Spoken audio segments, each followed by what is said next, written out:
आपका favourite scientist कौन है? आइंस्टाइन, मार्कोनी या फिर टेस्ला? और favourite Indian scientist?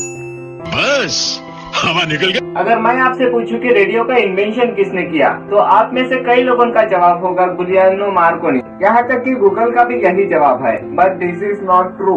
Radio waves का आविष्कार मार्कोनी ने नहीं, बल्कि फादर ऑफ वायरलेस टेलीकम्युनिकेशन कहे जाने वाले भारतीय साइंटिस्ट आचार्य जगदीश चंद्र बोस ने किया था।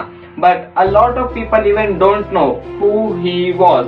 आज मैं आपके साथ वर्ल्ड्स ग्रेटेस्ट एवर साइंटिस्ट, जी हाँ, ग्रेटेस्ट एवर साइंटिस्ट आचार्य जगदीश चंद्र बोस की इंस्पिरेशनल कहानी को आपके साथ शेयर करूंगा। अगर आपको इस वीडियो से कुछ वैल्यू मिलती है या कुछ सीखने को मिलता है, देन प्लीज इस वीडियो को अपने दोस्तों के साथ जरूर शेयर कीजिए। भारत के रियल हीरोज की कहानी आप तक पहुंचाना हमारा मिशन है। हमें सपोर्ट करने के लिए हमारे इस यूट्यूब चैनल को सब्सक्राइब कीजिए और बेल आइकन को प्रेस कीजिए।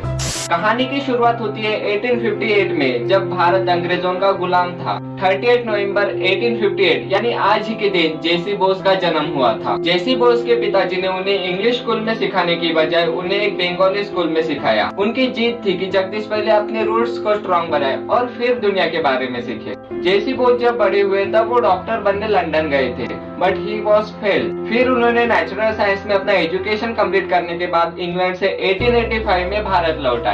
वो चाहते तो वो इंग्लैंड में भी रह सकते थे, लेकिन वो भारत आए और प्रेसिडेंसी कॉलेज कोलकाता में स्टूडेंट्स को फिजिक्स पढ़ाते थे, सिर्फ 100 रुपए सैलरी में। यहाँ पर भी जेसी बोस के साथ भेदभाव होता था। उस समय का भारत ब्रिटिशर्स का गुलाम था। सेम क्वालिफिकेशन के अंग्रेजी लोगों को जितनी सैलरी मिलती थी, उसके 1/3 सैलरी में देसी लोगों को रखा जाता था। जेसी बोस को अपने एक्सपेरिमेंट करने के लिए अच्छी लैब या अच्छी सुविधा तक उपलब्ध नहीं होती थी, इसीलिए वो अपने 24 स्क्वायर फीट से भी छोटे रूम में एक्सपेरिमेंट करते थे। जेसी बोस ने 1895 में रेडियो वेव्स पर रिसर्च की थी और कोहिरर नाम का एक इंस्ट्रूमेंट बनाया था, जिसका उपयोग रेडियो वेव्स डिटेक्ट करने में होता था। Sir JC Bose used electromagnetic waves to ring the bell from the distance of 75 feet passing through walls just like wifi. और जेसी बोस ने इस इन्वेंशन को कभी पेटेंट नहीं किया। सिर्फ रेडियो ही नहीं, मिलीमीटर वेव जो आज के 5G टेक्नोलॉजी को पॉसिबल बनाती है, उन्हें भी इस साइंटिस्ट ने इस एक्सपेरिमेंट में यूज किया था। जेसी बोस की इस इन्वेंशन के 2 साल बाद गुलियानो मार्कोनी ने सर जेसी बोस के इंस्ट्रूमेंट का यूज कर रेडियो वेव्स के सहारे मैसेज को एक कोने से दूसरे कोने तक पहुंचाया और मार्कोनी ने इस इन्वेंशन को तुरंत ही पेटेंट कर लिया। आपके मन में भी ये सवाल आया होगा कि जेसी बोस ने अपने इन्वेंशन को तुरंत ही पेटेंट क्यों नहीं किया?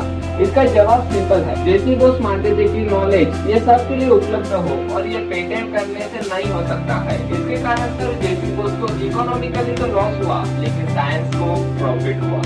जेसी बोस ने 1901 में ये प्रूव करके दिखाया कि प्लांट्स को भी फीलिंग्स और इमोशंस होते हैं। उन्होंने कई एक्सपेरिमेंट किए, उनमें से एक एक्सपेरिमेंट ऐसा था कि जेसी बोस ने 2 सेम प्लांट्स को सेम सराउंडिंग में अलग अलग जगहों पर रख दिया।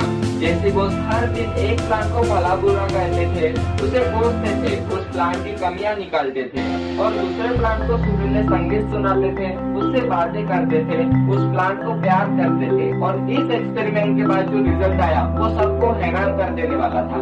जेसी बोस जिस प्लांट को कोसते थे, उसकी कमियां निकालते थे, वो प्लांट मुरझाने लगा और जिस प्लांट को जेसी बोस प्यार करते थे, उसकी सराहना करते थे, वो प्लांट तेजी से बढ़ने लगा। इस एक्सपेरिमेंट से जेसी बोस ने प्रूव करके दिखाया कि प्लांट्स को भी फीलिंग्स और इमोशंस होते हैं, यानी प्लांट डिफरेंट सराउंडिंग में डिफरेंट बिहेव करते हैं। सर जेसी बोस ने एक ऐसा इंस्ट्रूमेंट भी इन्वेंट किया जिसका नाम क्रिस्टोग्राफ था, जिससे पता चलता है कि प्लांट्स और एनिमल जितने हमें लगते थे उतने डिफरेंट नहीं है। हमारे आसपास भी प्लांट्स कम्युनिकेट करते हैं, लेकिन हम उसे नोटिस नहीं करते। जो भी इस वीडियो को देख रहे हैं, अगर वो एक पेरेंट्स है तो आपसे सिर्फ एक छोटी सी रिक्वेस्ट है, आप अपने बच्चों से सिर्फ इतना पूछिए, क्या आप जानते हैं जगदीश चंद्र बोस कौन है? अगर उनका जवाब है नहीं, मुझे नहीं पता, देन प्लीज इस वीडियो को उनके साथ शेयर कीजिए। और अगर वो कहते हैं कि हाँ मुझे पता है जगदीश चंद्र बोस कौन है, then I salute your child. हर बार हम सुनते हैं कि भारत कल्चर में रिच है और ये सच है, लेकिन आज की technology like internet, wifi, remote, satellite और भी बहुत कुछ भारतीय साइंटिस्ट जेसी बोस की इन्वेंशन से पॉसिबल हो पाया है। And that's the reason why we love